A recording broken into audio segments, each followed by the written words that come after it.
El día de hoy vamos a tratar un tema maravilloso, es acerca de la Eucaristía como alimento vital, ¿no?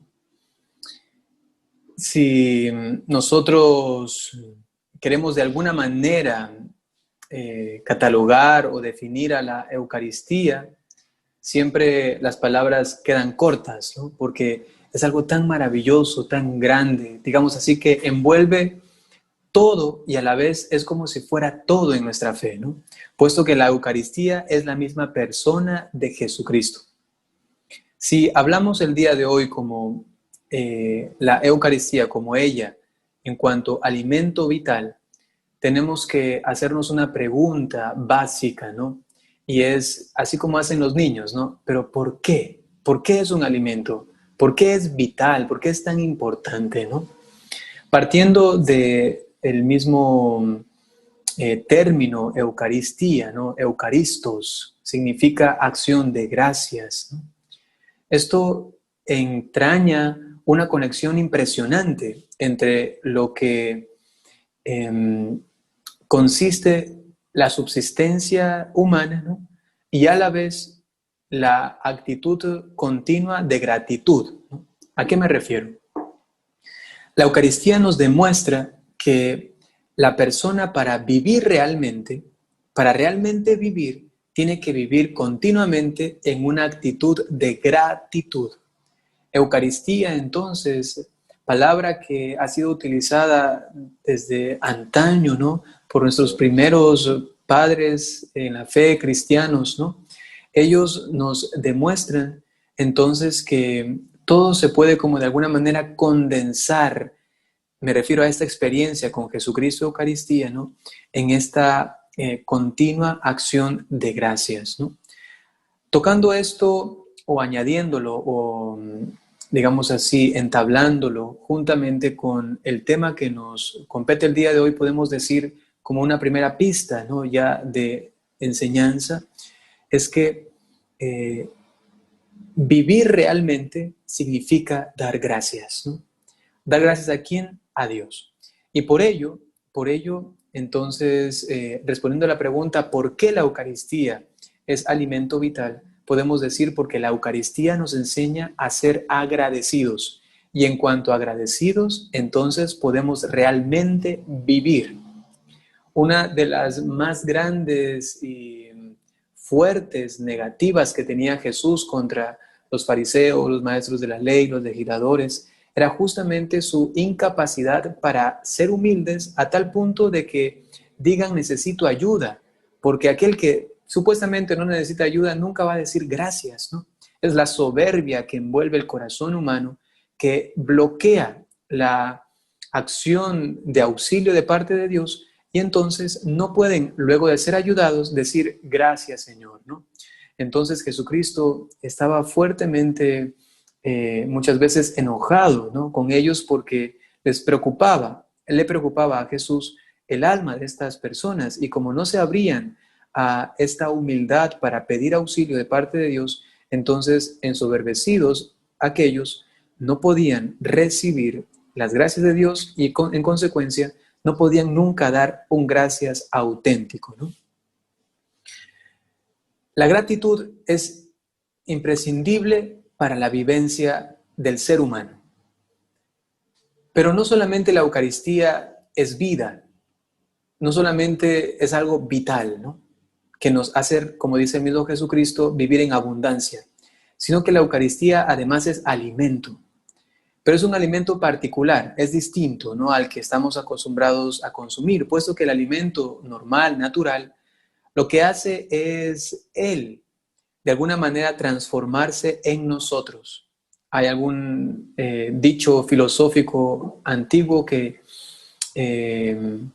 relaciona a la comida con el cuerpo, ¿no? Y dice, uno es lo que come, ¿no? Porque a la final, a veces yo escuché a un padre que decía, los salvadoreños, ¿qué somos, no? Somos frijoles, decía él, ¿no? ¿Por qué? Porque comemos frijol, ¿no? Somos eso, ¿no? Y se nota de alguna manera, inclusive el alimento que consumimos, luego también nuestro cuerpo, ¿no? Lo que sucede con el alimento entonces es que de alguna manera se integra a nosotros y luego este alimento se pierde en nosotros y nosotros de alguna manera mostramos que hemos consumido algo de él, ¿no? Pero en cambio, la Eucaristía es distinta, ¿no? Es un alimento que en cambio no se pierde en nosotros o que nosotros no es que lo asumimos y se confunde en nuestra persona, en nuestra existencia, ¿no? Sino que más bien ocurre todo lo contrario. Alimentarnos de Jesucristo consiste más bien en que este alimento que recibimos asume nuestra existencia. Es más bien nosotros, nuestro cuerpo y nuestra alma, nuestro espíritu, que se va transformando en aquello que comemos, ¿no? Por ello, la Eucaristía es alimento no en cuanto a la concepción natural del alimento, sino que más bien de forma espiritual. Es decir, que si lo natural nos alimenta para que lo que consumimos se pierda en nosotros, se transforme en músculos o en lo que sea necesario para darnos una vida natural. En cambio, este alimento es que nosotros nos integramos en él, nosotros nos hacemos él y poco a poco, configurados como él, vamos a parecernos más y más. Hasta tal punto que un día alguien mirándonos por la calle diga, miren, ahí va Cristo, ¿no? Ahí va Jesús, ¿no?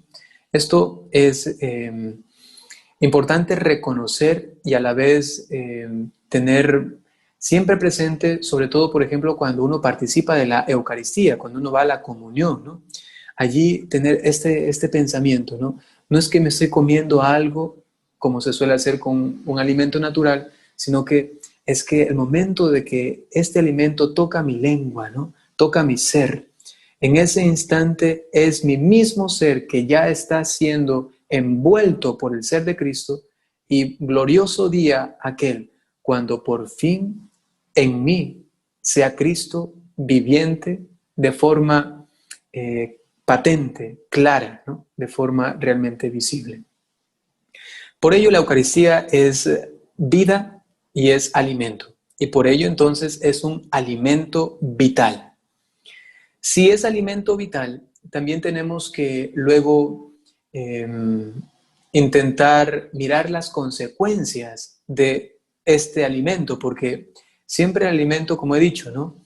Tiene una repercusión en nuestro organismo, me refiero al alimento natural, pero ahora en este alimento espiritual que nos transfigura y nos hace como Cristo, busquemos las pistas que nos da el mismo catecismo de la Iglesia Católica de cómo se va eso haciendo tan concreto en nuestra vida, ¿no? Entonces yo les propongo el día de hoy 4 puntos para reconocer en qué medida nosotros nos estamos alimentando realmente de la Eucaristía. Porque hay personas que van y solamente comen como un alimento natural. Y si es alimento natural, el efecto que debería tener en nosotros no lo tiene. Pero si lo comemos como alimento espiritual, es decir, algo vital que me va transformando, esto es realmente la comunión espiritual, ¿no? Entonces van a ver estos frutos que voy a mencionar, ¿no? Ahora, solo para aclarar un poquito esto del alimento natural consumido de forma natural solamente y el alimento espiritual consumido de forma espiritual, ¿no? Cuando nosotros vamos a la Eucaristía, tenemos que realizar 2 formas de comunión. Ojo a esto, ¿no? 2 formas. Tenemos que realizar la comunión sacramental y la comunión espiritual. Las 2 en el mismo acto. ¿Qué significa esto? Que cuando uno recibe la Eucaristía, sabe que está recibiendo a Jesús, Eucaristía, sacramento de salvación, sacramento de vida, ¿no? Entonces uno lo comulga sacramentalmente y en el mismo acto tiene que comulgarlo espiritualmente, es decir, que interiormente la persona, ya dispuesta espiritualmente, realiza un acto de su voluntad de amor y deseo para recibir realmente este alimento que en él reconoce a Jesucristo y a la vez un acto y una decisión de detestar con todo su corazón el pecado, inclusive los veniales, detestarlos, a tal punto, quizá con palabras de Santa Catalina de Siena, odiar esos pecados, ¿no? En esto consiste la comunión perfecta o plena, ¿no? Es decir, comulgar sacramental y espiritualmente a Jesucristo en la Eucaristía. Hay personas que van a comulgar y a veces solamente lo hacen sacramentalmente y no espiritualmente. Lo que produce los frutos en el alma es la comunión espiritual. Ojo a esto, espiritual en el momento de la misma recepción sacramental de la Eucaristía, ¿no? Entonces, si yo solamente lo comulgo sacramentalmente, pero no espiritualmente, que ya he explicado qué significa espiritualmente, ¿no? Esa disposición y este acto de la voluntad, esta decisión, ¿no? Entonces, si uno hace una comunión puramente sacramental, no tiene efectos en nuestra alma. ¿Por qué? Porque es como si, disculpen el ejemplo que voy a decir, como si un animalito se comiese la Eucaristía. Este animalito está comiendo realmente a Jesucristo, está comiendo este alimento de forma sacramental, pero de ninguna manera espiritual. Por supuesto que no, porque inclusive el animal no tiene espíritu, ¿no? Entonces, allí hay una grande ofensa al sacramento, ¿no? Y si es que uno llegase a hacerlo luego ya como persona humana, ¿no? Comulgar sacramentalmente, pero no espiritualmente, inclusive estuviese haciendo un acto de sacrilegio, ¿no? Porque dice, bueno, yo solamente voy, comulgo materialmente a Jesucristo, ¿no? Y se fue a su asiento, ¿no? Esa es la comunión puramente natural, sacramental, ¿no? Pero no hay entonces esta comunión espiritual. Esto es horrible, ¿no? Por ello, como católicos y cristianos, tenemos que reconocer cada vez más la grandeza de este sacramento y poder comulgarlo de estas dos maneras. Dicho sea de paso, si alguien no puede comulgar sacramentalmente y lo hace solamente espiritual, los efectos serán mayores, serán menores, pues los efectos, según la doctrina de la Iglesia Católica, nos dice que son iguales, porque siempre va a depender de la disposición del corazón. Si hago una comunión espiritual allí en mi casa, en un momento de silencio, de oración, de meditación de la palabra de Dios, recibo a Jesucristo completo y total. No está partido, no es parcial, no es un poquito de Jesús, sino completamente. Y esa comunión espiritualmente hecha, según lo que he dicho antes, entonces tiene frutos maravillosos en nosotros, ¿no?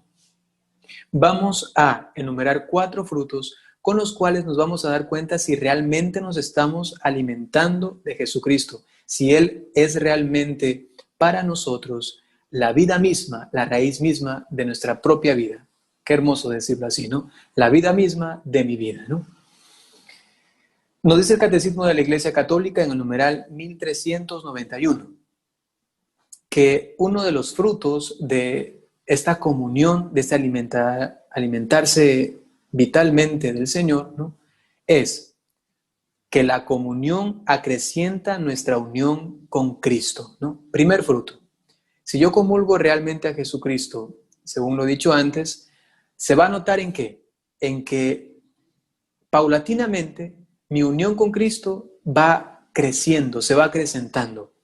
Y esto tiene que ser cada vez más visible, ¿no? Por ejemplo, ya que tocamos el tema de la comunión propiamente, ¿no? Hay personas que inclusive van a la misa, ¿no? Y solamente van a la misa para comulgar, ¿no? Y dicen, bueno, yo voy a la Eucaristía el domingo, ¿para qué? Para comulgar, para recibir a Jesús, para recibir a Jesús, ¿no? Este es un pensamiento noble, piadoso, loable inclusive, ¿no? Pero no es suficiente, ¿no? No es suficiente. A la Eucaristía, inclusive, primordialmente, vamos a unirnos con Cristo. Y no me estoy refiriendo solamente en la comunión. La comunión es el culmen, nada más. La comunión es como una consecuencia de una unión previa. ¿A qué me refiero? Lo más importante de la misa, ¿qué es? ¿Es la comunión? Pues no, porque inclusive uno puede comulgar fuera de la misa, ¿no? Hay ritos de comunión fuera de la misa. Inclusive cuando se va a dar la comunión a los enfermos, se le da fuera de la misa. Es decir que Lo más importante de la misa no está en la comunión, ¿no? ¿Dónde está realmente lo más importante? Inclusive cuando se estudia las partes de la misa en la liturgia, se ve que hay como una especie de escaleritas, ¿no? Entonces la primera escalera está la liturgia de la palabra, luego viene una escalera todavía mucho más grande, ¿no? Más elevada, que es la escalera de la Eucaristía propiamente, que comprende la plegaria eucarística, ¿no? Y luego, bajando otra vez, está la comunión. Es decir, que es como una especie de triángulo, ¿no? Y en la cúspide, allá en la cima, se encuentra la Eucaristía en cuanto la confección, se dice así en términos teológicos litúrgicos, ¿no? La confección de la Eucaristía, es decir, el momento de la consagración y todo lo que envuelve la consagración, el sacrificio pascual, ¿no? Actualizado. Esto es lo más importante de la celebración, es lo más importante, ¿no? Inclusive yo puedo ir a la misa y aun cuando esté en gracia de Dios, puedo no comulgar, ¿no? No es obligación comulgar. El Papa Benedicto XVI inclusive decía, recomendando a las personas que comulgan constantemente, ¿no? Diariamente, que si es que ven que se están acostumbrando a comulgar a Jesucristo, decía él, hagan un ayuno de Jesús sacramental, ¿no? Hagan un ayuno, es decir, no comulguen, está bien, no comulguen, digamos, yo que sé, unos cuantos días para renovar su piedad, su amor hacia la Eucaristía, me refiero hacia el sacramento propiamente, ¿no? Entonces, aquí nos damos cuenta que la comunión inclusive no es lo primordial, es una parte muy importante, por supuesto que sí, ¿no? Pero lo más importante está en el sacrificio, es Cristo que se está ofreciendo por nosotros en el ara de la cruz. Regresando al punto, hemos dicho que el alimentarnos de Jesucristo trae como fruto una unión mayor con Él. Si vamos a la misa y no nos unimos a Él en lo más importante de ella, que es en el sacrificio personal de Cristo, y solamente vamos esperando a comulgar, lo cual se puede traducir como solamente vamos a recibir algo, vamos a recibir gracias de Dios, solamente vamos a recibir, suena un poco egoísta, ¿no? Y no vamos más bien a dar, ¿no?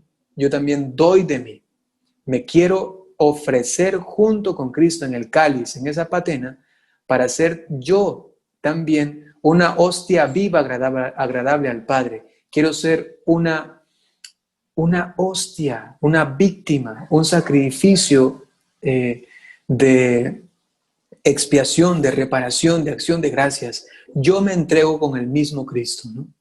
Si esto no tenemos fuertemente marcado en el momento de la celebración eucarística, créanme, hermanos, que falta, tengo que decirlo, ¿no? Falta bastante para unirnos realmente al Señor, porque lo más importante de la Eucaristía es esto, y no podemos dejar solo a Jesús como solamente espectadores, ¿no? Vemos lo que hace el Padre, vemos lo que ora, listo, y viene lo más importante, la comunión. No, no, no, no, no, no, no. Han dejado pasar realmente lo más importante, es esta unión con el Señor, ¿no?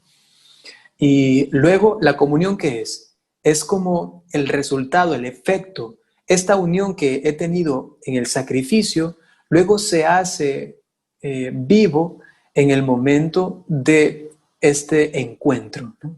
Ya fortísimo, maravilloso, a través de la comunión sacramental y espiritual, ¿no? Esto, entonces, en cuanto a la celebración propiamente dicha, pero luego también en la vida diaria, ¿no? Hay personas que van a la oración y dicen, ¿qué es la oración? Un momento de paz, un momento de tranquilidad. Es un momento de relax, algunos suelen decir, ¿no? Esperen un momento. Si bien es cierto, la oración, que es un encuentro con Jesús, integra esos momentos de paz, esos momentos de, digamos, entre comillas, de bienestar, ¿no? De consuelo. La oración no se puede reducir a eso. La oración, repitamos, es unirnos a Cristo. Y Cristo está ofreciendo, según la carta a los Hebreos, continuamente sacrificios por nosotros. Eso quiere decir que tenemos a un Cristo que aun cuando en el cielo sigue sacrificándose, es decir, que espiritual y místicamente está todavía en la cruz porque se está ofreciendo continuamente por nosotros, actualizando su misterio de redención en cada Eucaristía, cada instante. Es el Cristo sufriente de la historia y que está atravesando junto con nosotros esa misma historia. Por ello, si voy a orar y me uno a Cristo, eso quiere decir que también parte importantísima de mi oración va a consistir a unirme a sus padecimientos, a sus sufrimientos. Va a consistir que mi oración también integra dolor, también integra sufrimiento. Y si es que esto no está, repito, claro, marcado, ahí consciente en mi cabecita y bien vivido en mi experiencia de oración, otra vez, estamos todavía muy alejados de una unión íntima con el Señor, ¿no? Entonces, alimentarnos de este pan vital, de este alimento vital, implica esta unión cada vez más grande con el Señor, que se note en la Santa Eucaristía, que se note en la oración y por último, que se note también en nuestra relación con los demás, con nuestros hermanos. Allí nosotros tendríamos que mirar estos efectos maravillosos. ¿Qué hacía Cristo con los que le ofendían? ¿Qué hacía Cristo con los que lo rechazaban? ¿Qué hacía Cristo con los más pobres, con los humildes? Y allí preguntarnos, ¿qué haría Cristo en mi lugar? ¿No? Y si ya me sale hasta natural, ¿no?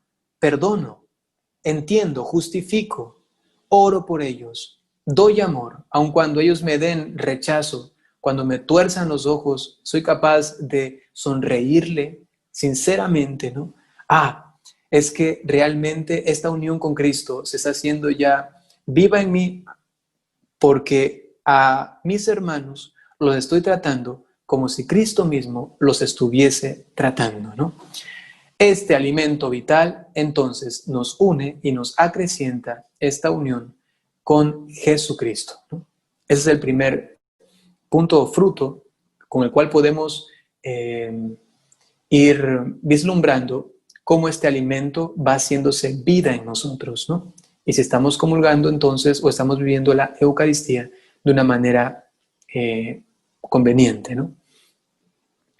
Segundo, la comunión nos separa del pecado. Si se dieron cuenta, primero nos une a Cristo, pero la Eucaristía, la comunión vital, lo que hace es también separarnos del pecado. Como decía Santa Catalina de Siena, este cuchillo de doble filo. Por un lado está el filo del amor y por otro lado el filo del odio.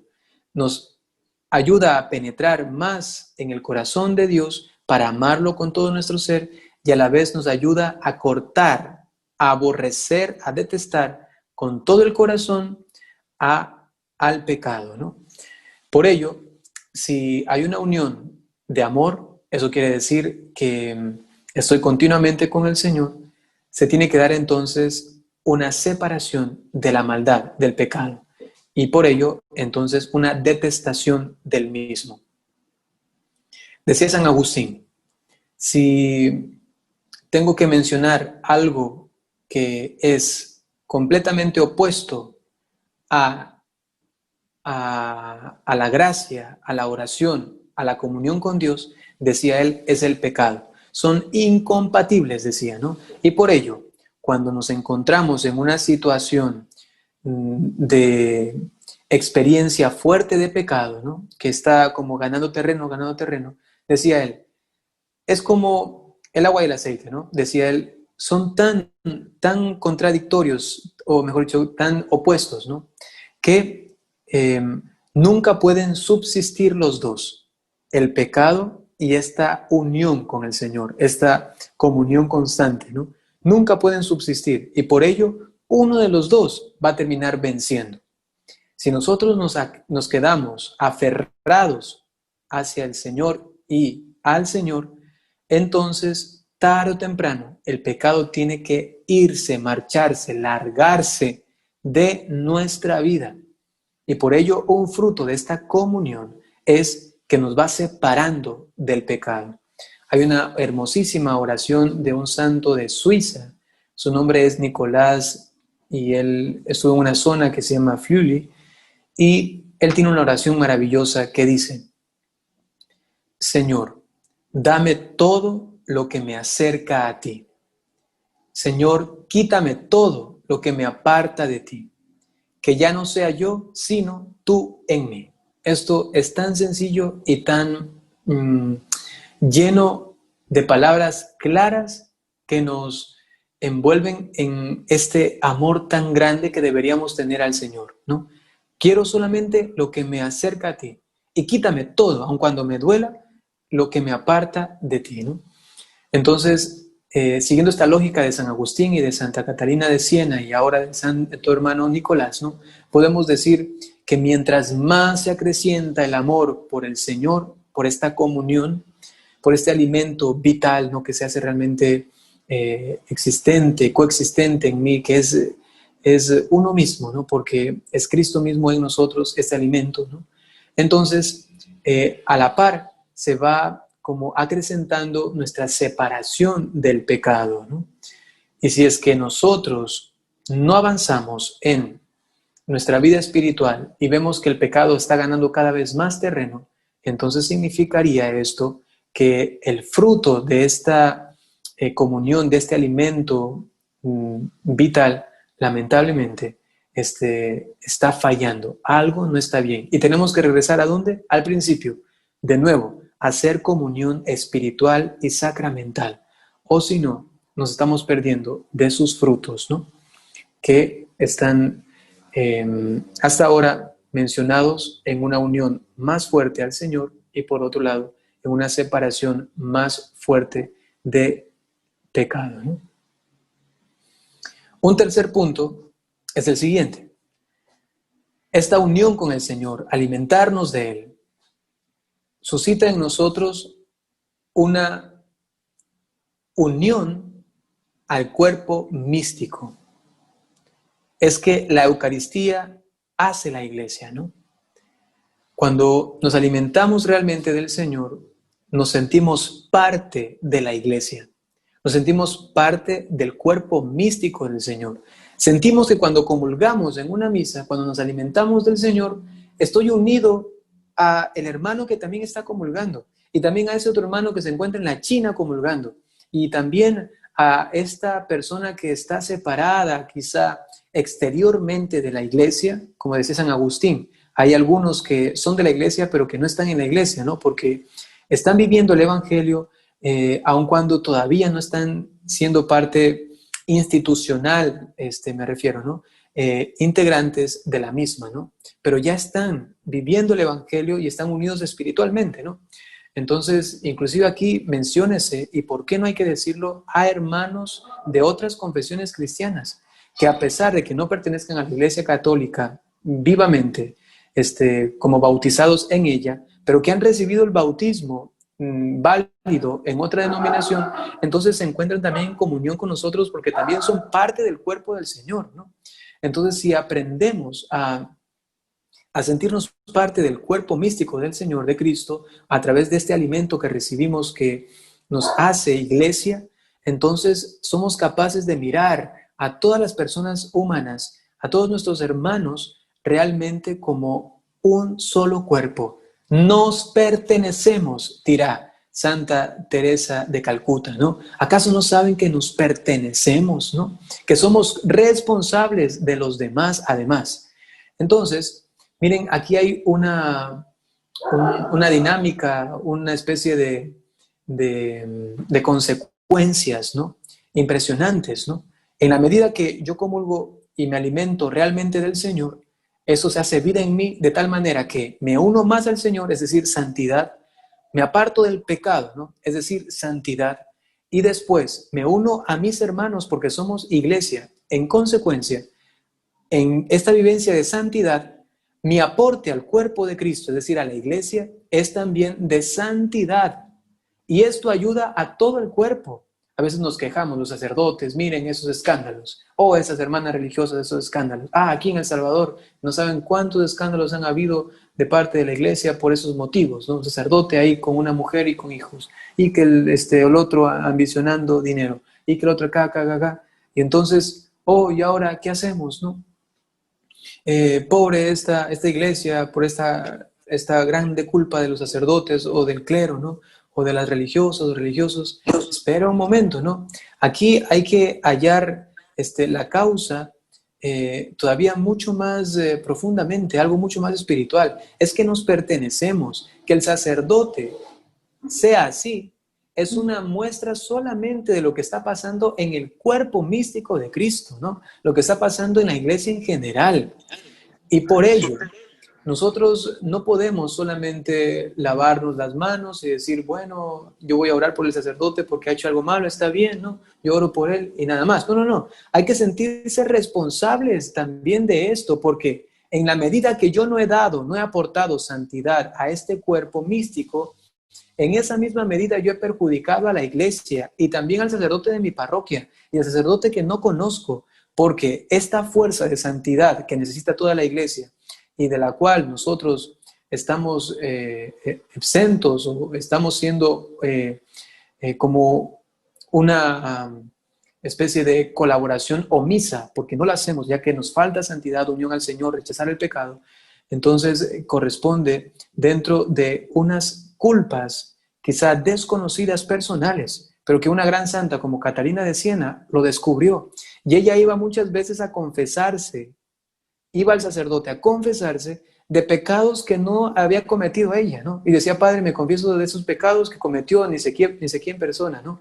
¿Por qué? Porque esta mujer había llegado a una profundísima unión y experiencia de lo que significa el cuerpo místico de Cristo, ¿no? Que se sentía responsable de los pecados del hermano, ¿no? Se sentía responsable del pecado del sacerdote, de la religiosa, del laico, de aquel que salió de la iglesia, aquel que hizo algún escándalo. Se sentía responsable y se confesaba de esos pecados no personales, pero de alguna manera, porque lo entendía y así lo experimentaba y sabía que era su responsabilidad también, ¿no? Se confesaba en cuanto que reconocía que su falta de santidad había debilitado al hermano porque no le había colaborado con esta fuerza espiritual y por ello también, de alguna manera, era su culpa, ¿no? Llegar a esa comprensión es una experiencia fortísima de lo que significa ser parte del cuerpo místico de Cristo. No les recomiendo que ahora vayan a confesarse, ¿no? Y comiencen a decir, Padre, me confieso también de los pecados de las otras personas. Un momento. Esto solamente es lícito si te pasa algo parecido a lo que le pasaba a Catalina de Siena, ¿no? Es decir, que tuvo esa experiencia, digamos así, brutal, ¿no? Brutal de lo que significa ser parte del cuerpo místico de Cristo.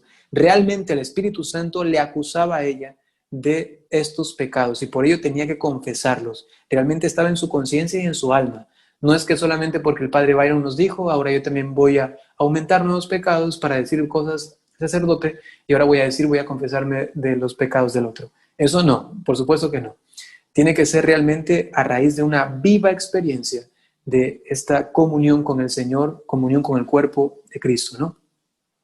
Entonces, sabiéndonos así responsables de los demás, nos exige la vivencia cristiana, este alimento vital, la Eucaristía, nos exige esta unión con el Señor, este rechazo al pecado, para luego tener el aporte espiritual de santidad a todo el cuerpo místico del Señor, ¿no? De Cristo. Y esto entonces se manifestará luego vivamente en un cuerpo de Cristo renovado, regenerado. Por ejemplo, el demonio le decía al santo cura de Ars, si solamente hubiesen 3 como tú en Francia, toda Francia estaría convertida. Toda Francia. Francia, muchísimo más grande que El Salvador. ¿Cuántas veces? Que siquiera unas 10 veces más grande que El Salvador, ¿no? O quizá 15.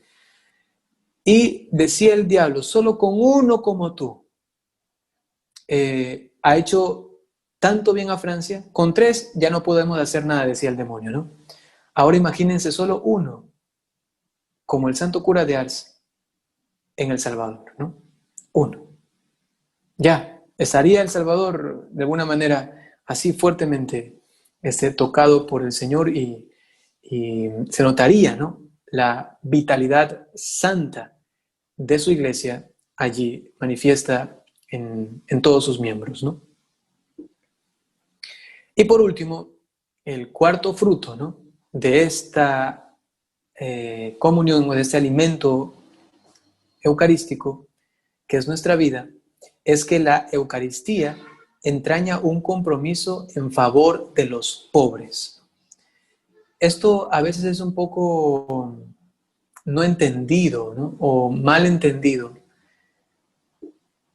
o no lo suficientemente bien entendido, ¿no? ¿Por qué Jesucristo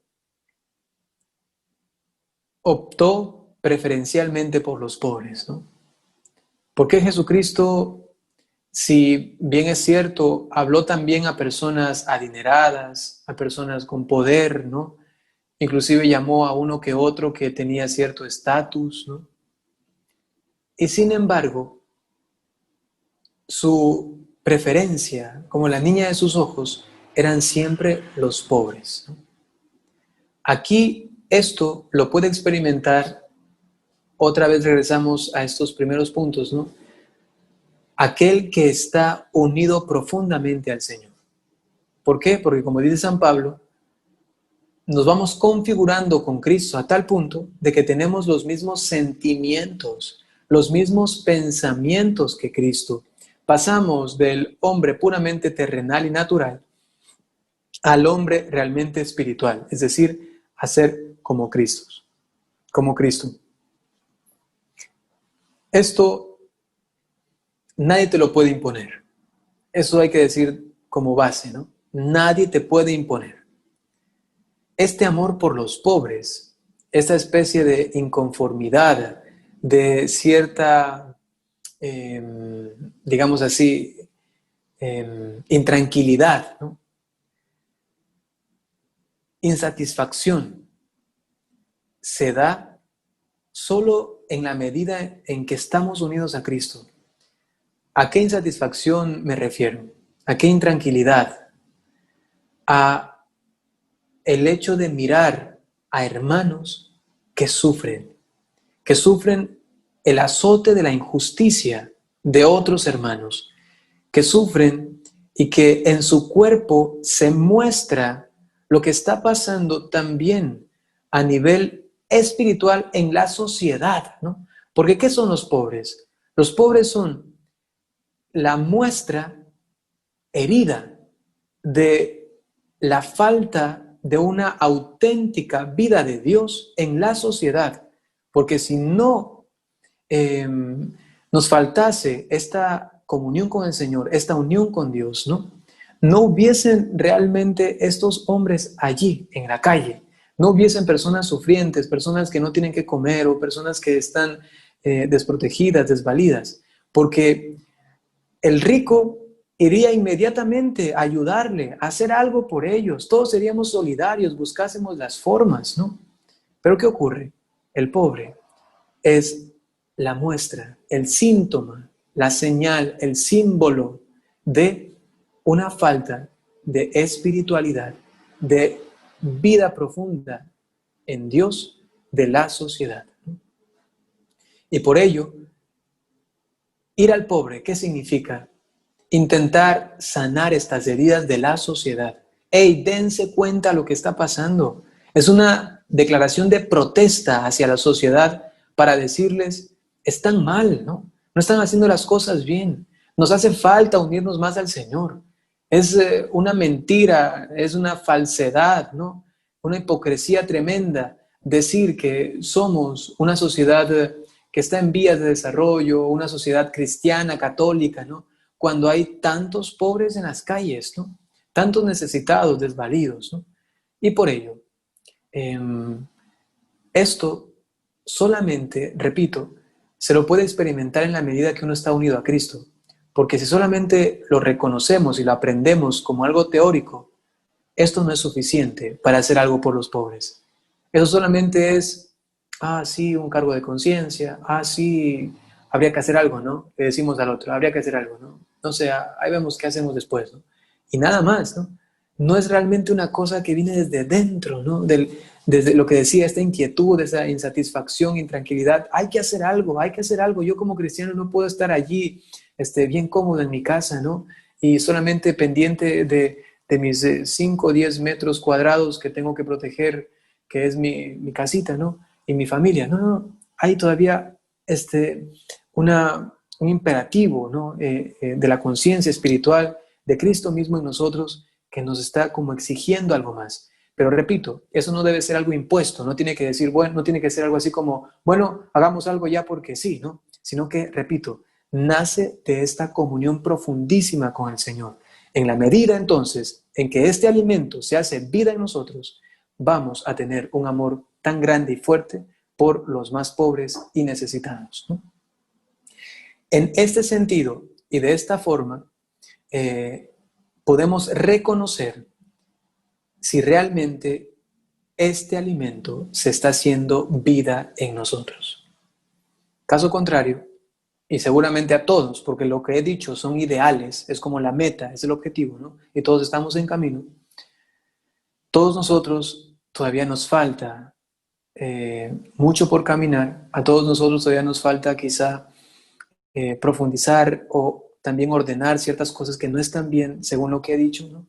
Y por ello, que esto sea como una exhortación a alimentarnos convenientemente de Jesucristo, para que Él sea vida en nosotros. Y terminemos diciendo, junto con San Pablo, porque mi vida es Cristo, ¿no? Porque Cristo mismo es vida mía. Y con Santa Sor Isabel de la Trinidad, digamos que nuestra naturaleza se convierta en una naturaleza suplementaria del mismo Cristo. ¿Qué quiere decir esto? Señor, aquí está mi naturaleza humana, encárnate en mí, toma posesión de ella, así como lo has hecho en tus santos, para que tu vida misma se manifieste en mi pobre vida. Queridos hermanos, ese es el tema que quería compartir el día de hoy con ustedes.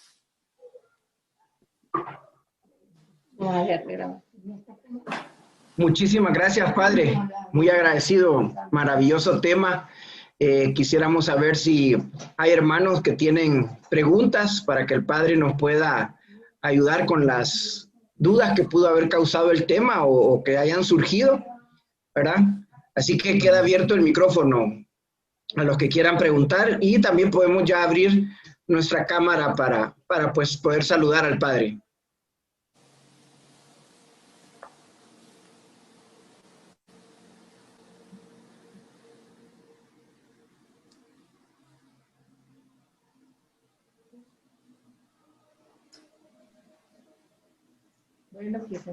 Sin pena, hermanos, podemos preguntar. No tengan pena, que el Padre con gusto nos responde.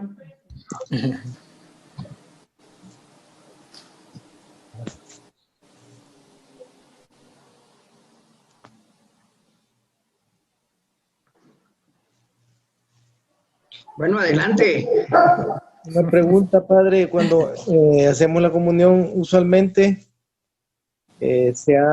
bueno, realmente así lo tenemos interpretado, pues, que la comunión espiritual es para aquellas personas que no están eh, eh, en la posibilidad en ese momento, pues, de poder optar por la comunión sacramental. De hecho, hay muchas oraciones que eso nos indican, ¿vea? Yo cuando hago la comunión, pues sí, la verdad que no hago precisamente una comunión espiritual, pero sí pido que el cuerpo y la sangre de Cristo pues me transforme pues ya en esta vida, pero hasta ahí pues, o sea, no sé realmente si hay que hacer una oración específica o solo, como mencionó antes, ponerse en las manos de Dios y que Él sea el que tome nuestras vidas. O sea, la comunión espiritual básicamente consiste en desear con todo el corazón, con todo el amor con que uno es capaz a Jesucristo, realmente unirse a Él. Y a la par, rechazar con todo ese mismo corazón el pecado, ¿no? Entonces, uno puede tener una oración personal fija, ¿no? Normalmente no existe una oración, digamos, litúrgica para todos, sino que más bien eso ya entra en la disposición de cada uno de los comulgantes, ¿no? Entonces, uno puede hacer un acto en un segundo, ¿no? De deseo por el Señor y de rechazo del pecado, ¿no? Y entonces eso ya es esta disposición espiritual para comulgarlo espiritualmente, ¿no? Y luego lo otro se complementa, llega a su punto máximo de expresión, ¿no? Cuando ya se lo comulga sacramentalmente y en el mismo acto se unen estos dos deseos o estas dos comuniones, ¿no? Digamos así. Entonces, como lo ha hecho, por ejemplo, está bien, ¿no? Es como la parte espiritual que uno la hace por intuición, ¿no? Es obvio. Si yo voy es para recibir al Señor y esto, ¿no? Pero luego lo que yo he explicado es también como la parte más, digamos, teórica, para tener claro esto, ¿no? Y haya mucha claridad en que, claro, lo que estoy haciendo no es otra cosa que un acto espiritual de comunión, ¿no? Porque estoy diciendo al Señor, yo quiero recibirte, quiero que vengas a mí, ¿no? Y luego lo hacemos concreto en el momento de la comunión sacramental, ¿no? Uh-huh. Gracias, Padre. Buenas noches. A usted, Alfredo. Buenas noches. Rafael le saluda, Padre. Rafael, qué gusto. Y es que yo siempre he tenido una concepción, bueno, leyendo el diario de Sor Faustina, le soy honesto, yo no entendía porque hay una parte donde ella hasta pedía justo lo que usted mencionaba, pedía perdón en sus confesiones por no amar como Cristo ama, no amar a las personas como Cristo ama a las personas. Uh-huh. Y de ahí me nació a mí una figura justo precisamente de la Eucaristía, que la Eucaristía justo es la concepción de Cristo en nuestra vida. O sea, yo la percibo y la siento como la concepción de un niño en el seno de una madre. Es decir, que uno recibe los dones, ¿verdad? Y tiene que venir la chispa de vida para que sea Él el que comience a vivir en nuestras vidas, ¿verdad? Pero sí no había, les soy honesto, no había entendido el hecho de que, así como también dice otro sacerdote de Florida, que menciona que el tercer paso a la santidad es cuando Cristo ya actúa, cuando el Espíritu es quien actúa en la vida de uno, pues, ¿verdad? Y la situación es que llegar a eso, Padre, siento yo que requiere realmente de mucha disposición, de invitar, así como usted dice, ¿verdad?, a Cristo, de que venga a uno y se convierta en uno, ¿verdad? No solamente, como dice el Papa Francisco, cumplir un precepto, cumplir un contrato, ¿verdad? De que yo tengo que ir a misa porque tengo que cumplir, ¿verdad? Y sí, realmente sí he sentido que eso es lo que da el sentido de pertenencia a nuestra comunidad, a nuestra iglesia, ¿verdad? Y realmente me aclara mucho porque hay a veces hermanos que dicen, yo no pertenezco a nada, no me siento conforme con nada, etcétera, ¿verdad? Y es que quizás no les hemos ayudado los que sentimos o sentimos que Cristo necesita más de nosotros a entender esa necesidad de Cristo, ¿verdad? Uh-huh. Solamente para... Sí, y entonces con lo que usted ha dicho,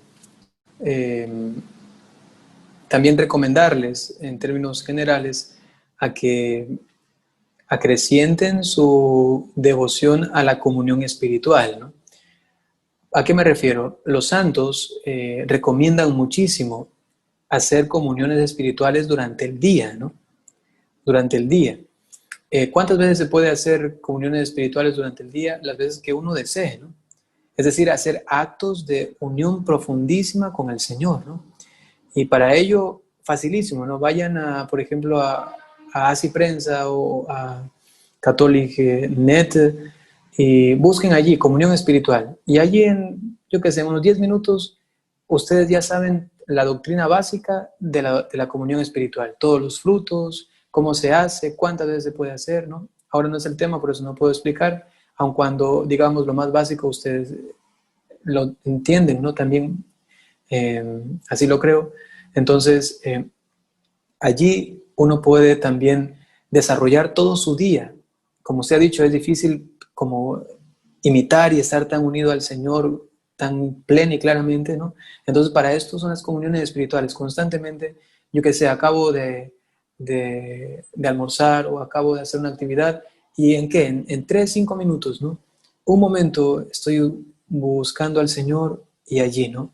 Señor, te comulgo, ¿no? Ven a mí, ¿no? Y esto tiene frutos impresionantes. Repito, ¿no?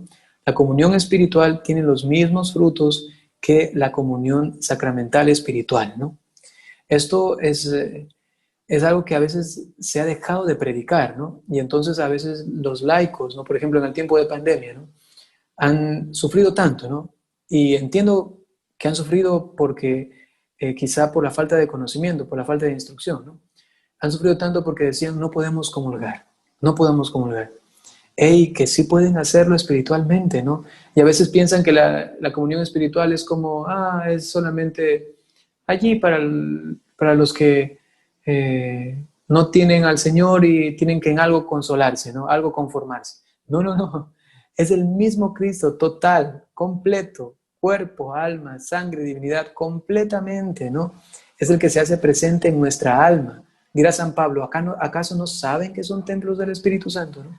Entonces, y eso se traduce luego también, que si el Espíritu Santo, también el Padre, también el Hijo, ¿no? Entonces somos templos de Dios. Por el bautismo nos hemos consagrado como templos de la Santísima Trinidad, ¿no? Por ello, les recomendaría que acrecienten todavía más leyendo, informándose, porque lo que uno conoce ama más, ¿no? Entonces, conociendo más sobre la comunión espiritual para aprovecharla muchísimo, ¿no? Aprovecharla mucho, mucho, ¿no? Y como decía, lamentablemente en la iglesia en el último tiempo se ha dejado quizá de predicar sobre la comunión espiritual, dentro de algunas otras muchas prácticas tan maravillosas que ayudan tanto en la vida espiritual y de las cuales ya no se está hablando demasiado, ¿no? Por ello hay que volver a acrecentar, volver a hablar de ello, ¿no? Siempre a veces estamos como así, ¿no? Se acentúan unas cosas, por ejemplo, ahorita está muy acentuado todo esto de la misericordia del Señor, es acentuado esto de la caridad, es acentuado mucho la parte social, ¿no? Actualmente, ¿no? Pero llegará un momento, pienso, en que de nuevo esto va a bajar y va a subir otra cosa, ¿no? Por ejemplo, como antaño, ¿no? Antes, en vez de la misericordia, se hablaba muchísimo de la justicia de Dios, ¿no? Se hablaba muchísimo del infierno, ¿no?